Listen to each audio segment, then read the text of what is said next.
വികസനത്തിന്റെ പേരിൽ ജലസ്രോതസ്സുകൾ നശിപ്പിക്കുന്ന ഈ കാലത്ത് ഇതാ തൃശൂരിൽ നിന്ന് ഒരു കാഴ്ച.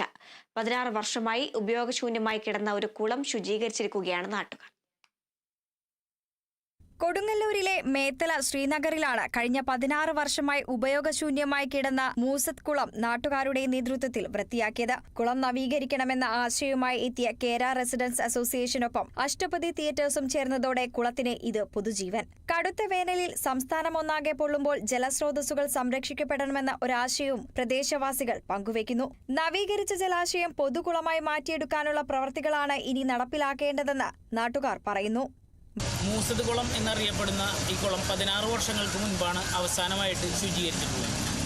ഇപ്പോൾ മാലിന്യങ്ങളെല്ലാം നിറഞ്ഞ് ഉപയോഗശൂന്യമായി കിടന്ന ഈ കുളം പൊതുജനങ്ങളുടെയും കേര റെസിഡൻസ് അസോസിയേഷൻ്റെയും അഷ്ടപതി തിയേറ്റേഴ്സിൻ്റെയും പ്രവർത്തകരുടെ പ്രയത്നഫലമായി ശുചീകരിക്കുകയാണ്.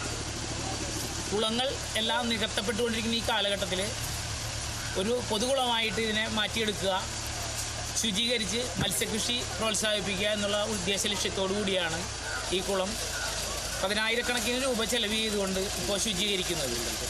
നവീകരിച്ച കുളത്തിൽ മത്സ്യകൃഷിയും നീന്തൽ പരിശീലനവും നടത്താനുള്ള ഒരുക്കത്തിലാണ് നാട്ടുകാർ. സാധിക്കുമെങ്കിൽ നീന്തൽ പരിശീലനം കൊടുക്കണം, കുട്ടികൾക്ക് നീന്തൽ പരിശീലനം കൊടുക്കണം എന്നൊക്കെ ഉദ്ദേശമുണ്ട്. സാഹചര്യത്തിനനുസരിച്ച് വേണ്ടമാതിരി ചെയ്യുന്നതായിരിക്കും. Kerala vision news, Thrissur.